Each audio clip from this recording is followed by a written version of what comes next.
할렐루야. 복된 아침입니다. 아니, 복된 새벽입니다. 얼마나 감사한지요.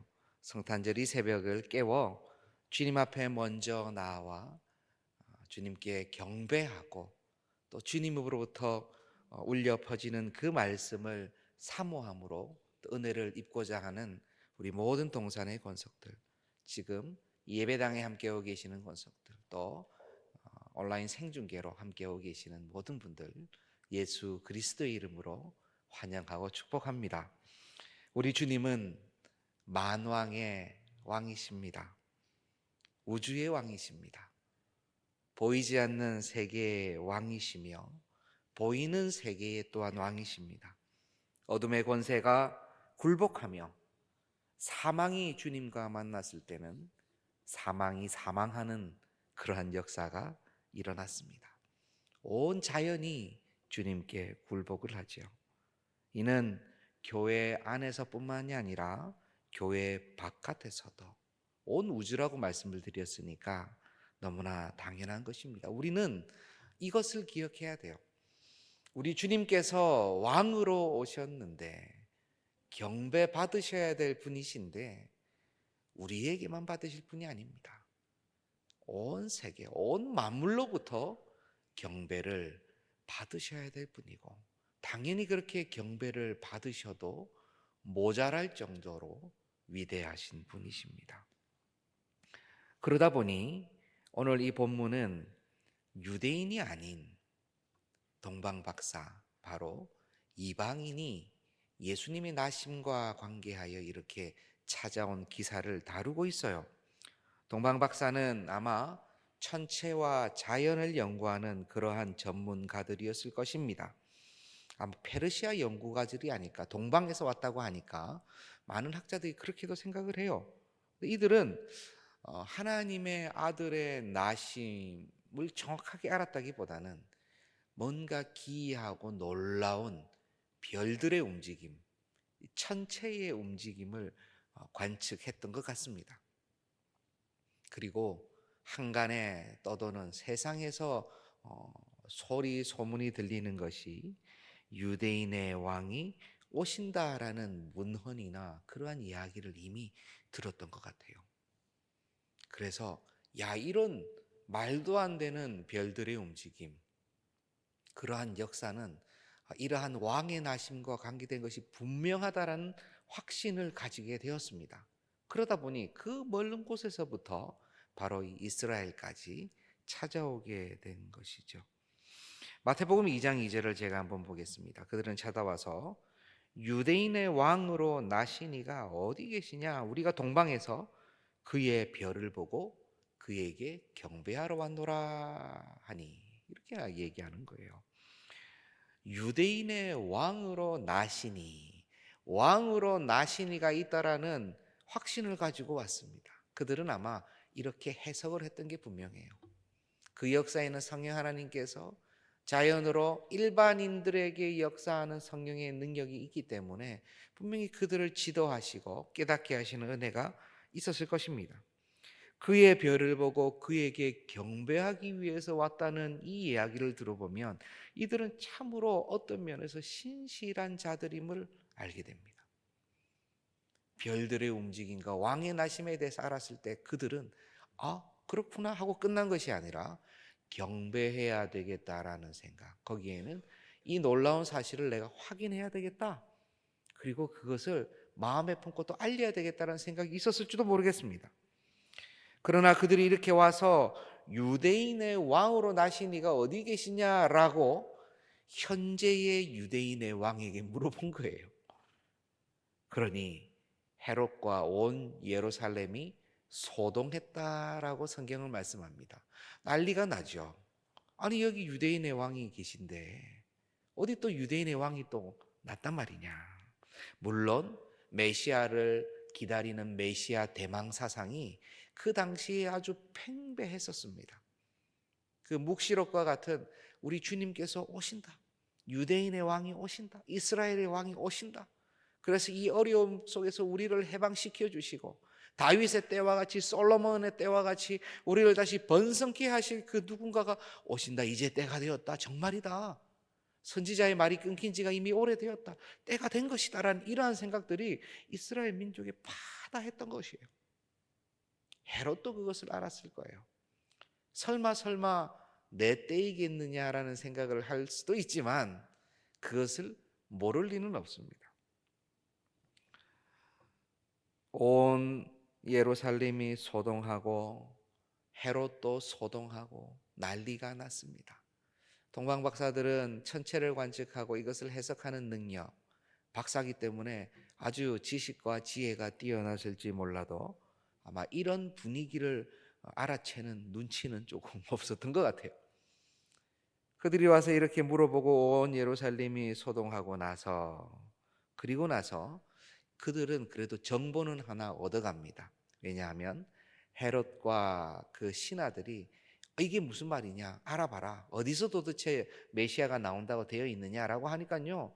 또 이 성경에 정통한 신하들 학자들은 막 알아보니 베들레헴에서 나는 것으로 되어 있습니다. 예언에는 그렇게 되어 있습니다라고 말씀하는 거예요.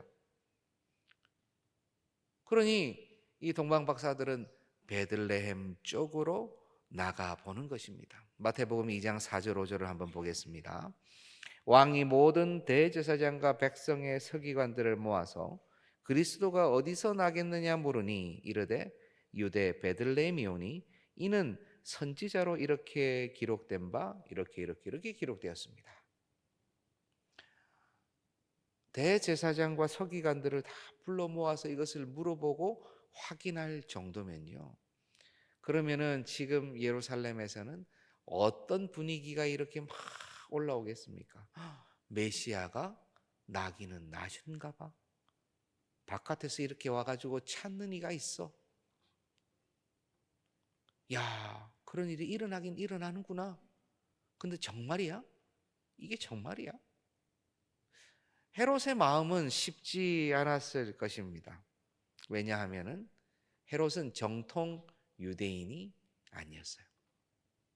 본인은 유대인이라고 우겨서 유대인의 왕이 되었지만 그는 원래 이둠의 에돔 출신의 왕입니다. 또 그는 정치적 역학을 바탕으로 해서 이스라엘의 왕이 된 자예요. 가계를 이어가지고 왕이 된 자가 아닙니다.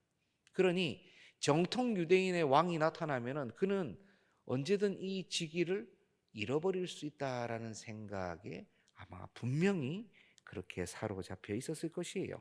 그러니 유대인의 왕이 났다는 것은요, 그에게는 심각한 일이에요. 그래서 오히려 이를 어떻게 처치할까, 어떻게 없앨까 하는 생각으로 가득 차게 되죠. 그러면요, 우리 대제사장들과 서기관들은 어땠습니까? 같이 막 예수님을 찾아보았습니까?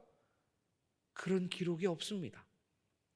그들은 베들레헴에서 난다는 예언서가 있습니다. 그런 선지자의 말이 있습니다.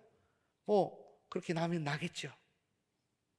헤롯이 동방 박사들에게 당신들이 알아보고 정말 그러면 나한테도 알려달라. 나도 경배하겠다라고 이야기했지요. 물론 그것이 실제로 경배하려고 하는 마음이 아니었다는 것은 이후의 본문을 통해서 우리가 다 압니다. 그런데 이렇게 움직일 때 신하들이 막 알아보고 하지는 않았어요. 오히려 이후에 그 아기들을 다 잔혹하게 살해할 때에 이 신하들이 움직였죠.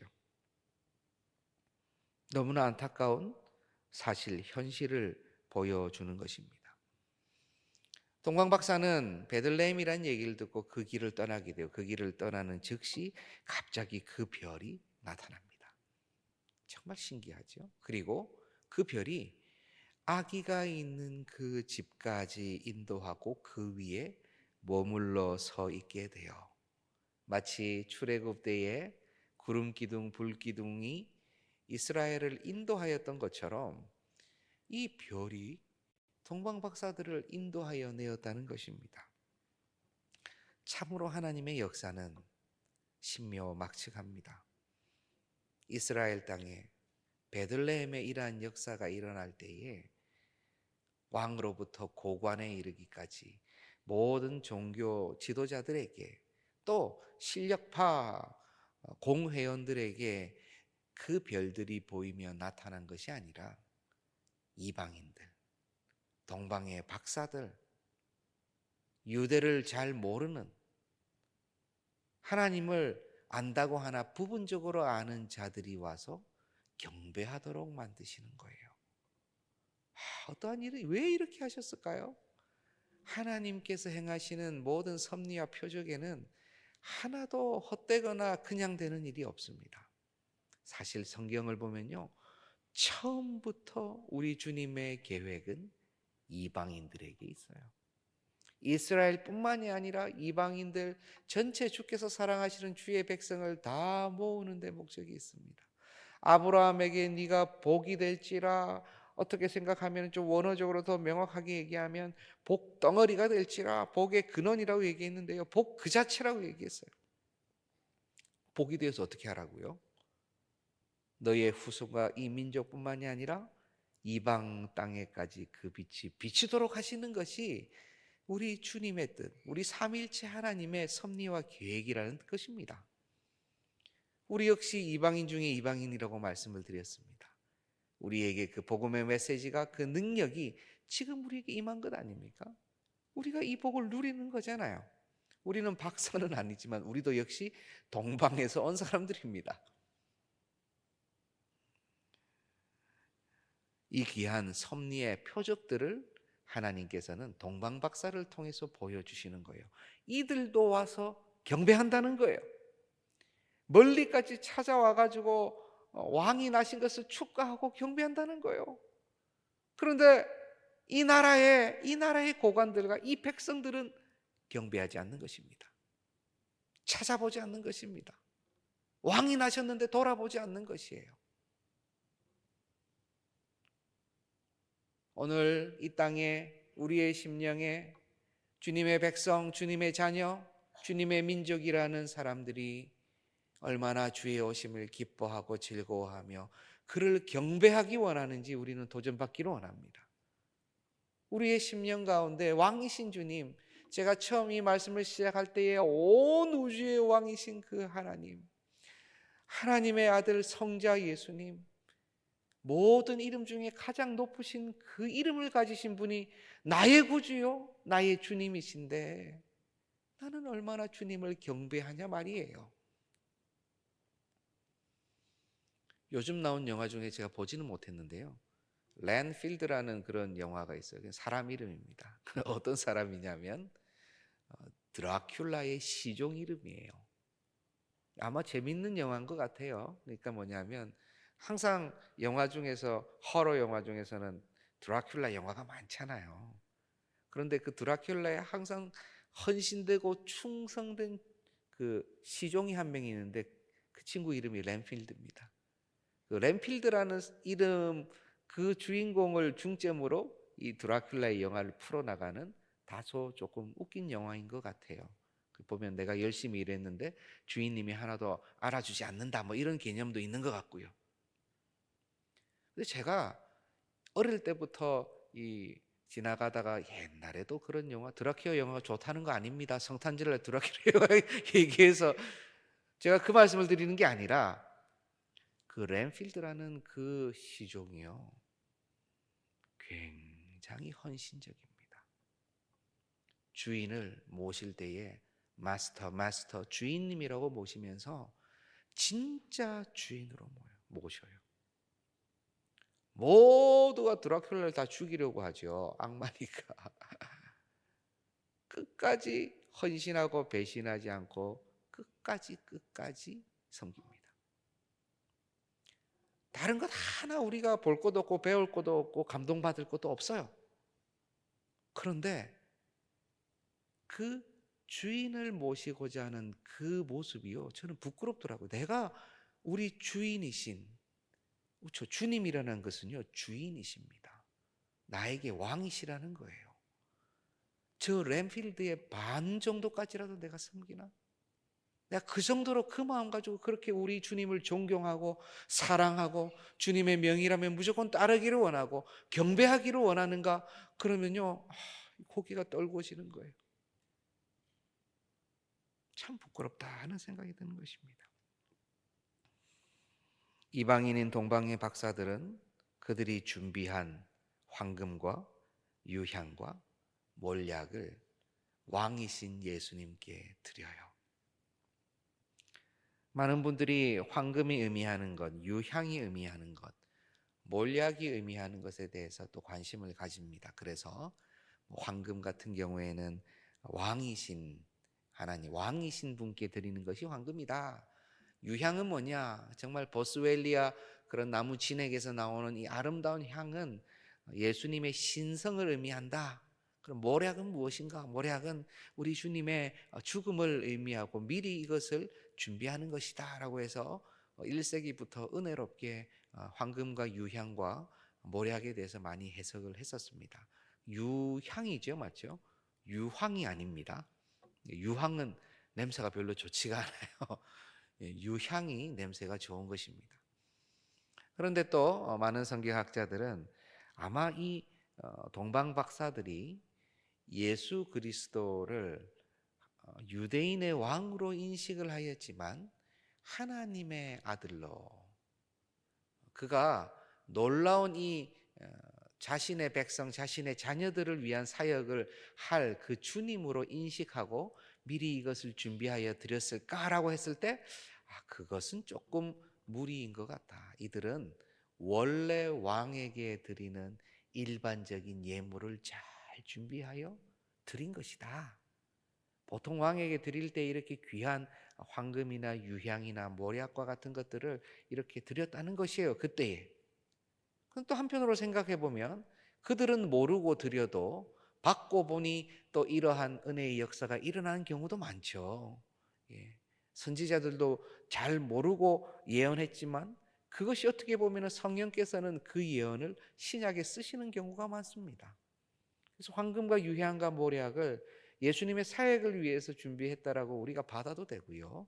이들은 또 정성껏 왕께 경배하기 위하여 드렸다고 생각해도 문제가 없어요. 어쨌건 이들은 정말 왕으로서 경배하며 그들이 준비한 것, 귀한 것을 드렸다는 것입니다. 그들은 이것을 드리면서 기쁨으로 가득 차 있었어요. 많은 학자들이 이 귀한 예물이 어떻게 쓰였을까? 나중에 이 예수님의 가정이 애굽으로 피신할 때에 하나님께서 쓸 수 있도록 미리 준비해 주신 것 같다라는 생각을 많이 합니다. 아까도 말씀드렸지만 메시아의 오심을 기다리고 있었던 이스라엘은 아무것도 드리는 것이 없어요. 왕으로서 인정을 하지 않기 때문에 아무것도 드리는 것이 없어요. 오히려 폭력과 그 목숨을 앗아가려고 하는 시도를 할 뿐입니다.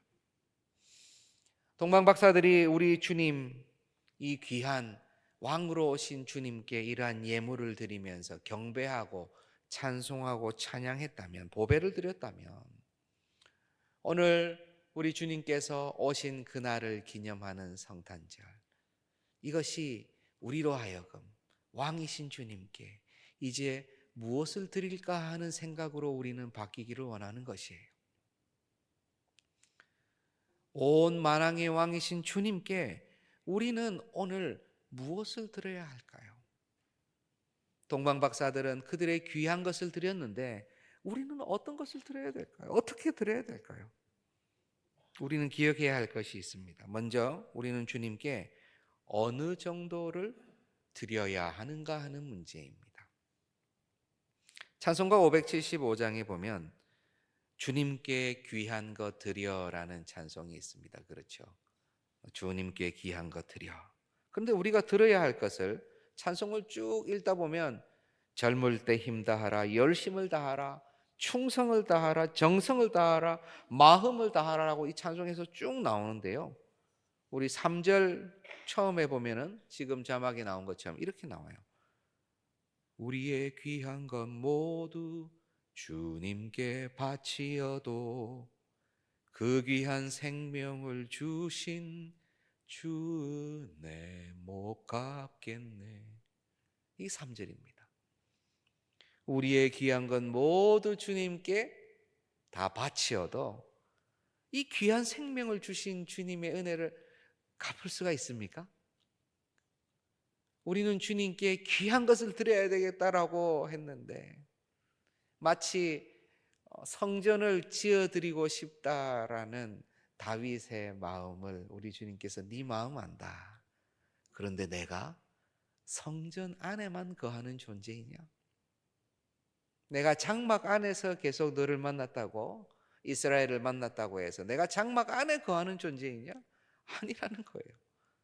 이 땅이 주님의 발등상이며 하늘이 우리 주님의 보좌이십니다. 주님은 성전을 능가하시는 분이시죠, 당연히. 우리가 주님께 귀한 것 드리면 무엇을 드리겠어요? 다이아몬드를 드리겠습니까? 온 세상의 예물을 다 모아서 드리겠습니까? 그거 어차피 다 주님 것인데요. 귀한 생명을 주신 주님께 우리는 다 드려도 못 갚는 거예요. 더 나아가서 로마서 11장 35절에서는 이렇게 말씀합니다. 누가 주께 먼저 드려서 갚으심을 받겠느냐? 이게 무슨 말인가요? 내가 주님께 무엇인가를 먼저 드려서 주님께서 우리에게 자, 내가 이제 너에게 갚아줄게 라고 하는 이런 상황, 이런 시츄에이션이 나올 수 있느냐는 거예요. 가능합니까? 불가능하죠. 지금 불가능하다는 것을 지금 사도는 이야기하는 것이에요. 주님께 내가 먼저 드릴 수도 없고, 드린다 하더라도 내가 드렸으니까 주님 이제 저한테 갚아주셔야죠 라고 말할 수도 없다는 것입니다. 그 어불성설이란 얘기예요. 우리는 주님께 먼저 드릴 수도 없고 주님 보고 갚으시라고 말씀드릴 수도 없고 주께서 베풀어 주신 그 은혜를 무엇인가 드려서 갚아낼 수도 없습니다. 충분히 드릴 수도 없습니다. 어떻게 해야 되나요? 방법은 하나뿐이에요. 드릴 것이 없어 우리 자신을, 우리의 육체를, 우리의 마음을 주님의 것이라 선포하고 드리면 돼요. 나를 전체로 드리는 것 외에는 방법이 없어요. 그런데 내 모습을 보니 참으로 부끄럽습니다. 초라합니다. 우리 주님께서 즐거워하시지 않을 것 같습니다. 많은 죄로 점철이 되어 있을 때도 있습니다. 마치 목자들이 주님 앞에 나왔을 때에 그들의 몸이 깨끗하지 않고 양들 틈에 자느라 샤워도 못했을 것이고 양 냄새가 나고 그럼에도 불구하고 조아려 우리 주님을 경배한 것처럼 우리는 부족하고 연약해도 그저 주님 앞에 나아가면 돼요. 주님 받아주시옵소서라고 주님 가슴을 두드리며 그 세리와 같이 우리를 주님께 드리기만 하면 됩니다. 이것이 우리가 할 수 있는 모든 것이에요. 무엇을 드리느냐? 우리를 드려야 돼요. 어떻게 드리느냐? 여기서 중요한 것입니다. 주님께 드릴 때 어떻게 드려야 돼요? 공동체 우리 교회에서 예물을 드리는 것, 선한 사업을 위해서 봉사하는 것 좋습니다. 주님께서 원하시는 것입니다. 그런데 나를 드리더라도 우리의 심령이 어떤 것에 집중이 됐어야 되는데 우리 주님께 집중이 되어 있다면 어떤 마음이어야 될까요? 어떤 모습이어야 될까요? 그 모습이 빌립보서 2장 17절에 나와요. 제가 한번 읽겠습니다. 만일 너희 믿음의 제물과 섬김 위에 내가 나를 전제로 드릴지라도 나는 기뻐하고 너희 무리와 함께 기뻐하리니. 아멘. 사도가 빌립보 교회 공동체 성도들에게 말씀하는 거예요. 너희 믿음의 제물과 섬김이 있다는 것입니다. 교회의 믿음의 제물과 섬김이 있다는 것이에요. 그런데 그곳에 내가 나를 전제로 드린다. 전제로 드린다는 얘기는 부어서 드리는 제사를 얘기합니다. 말 그대로 콸콸콸콸 다 쏟아 부어 버리는 것입니다. 남김없이 부어버리면 어떻게 돼요? 제단에서 쑥 빠지고 없어지죠. 그냥 향내 나면서 모습도 없는 것처럼 물을 부은 거니까 전제는 물을 부어 드리는 제사거든요. 사도는 사랑하는 형제와 자매의 그들이 올려드리는 제물과 그들의 섬김 위에 자신의 생명과 전체를 드리는 전제로서 응답을 합니다.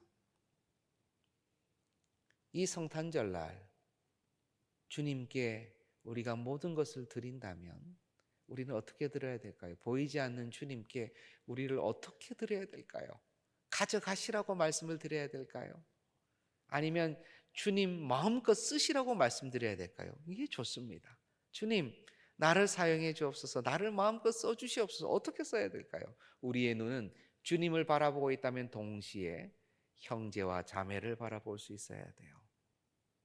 공동체를 바라볼 수 있어야 됩니다.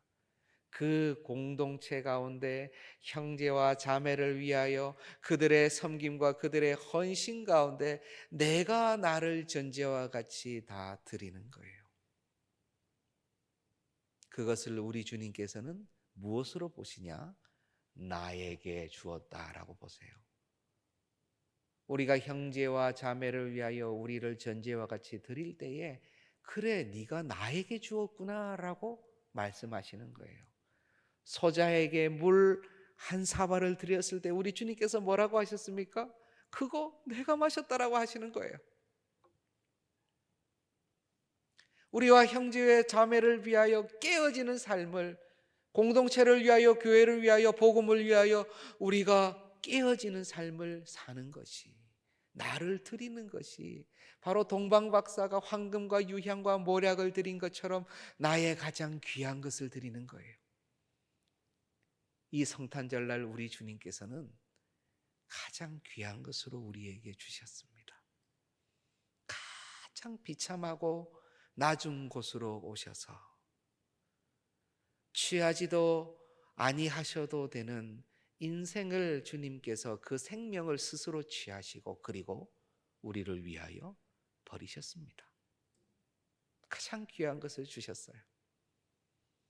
우리는 이렇게 기쁘고 감사한 성탄절 새벽에 다시 한번 우리의 귀한 것을 드리기를 원합니다.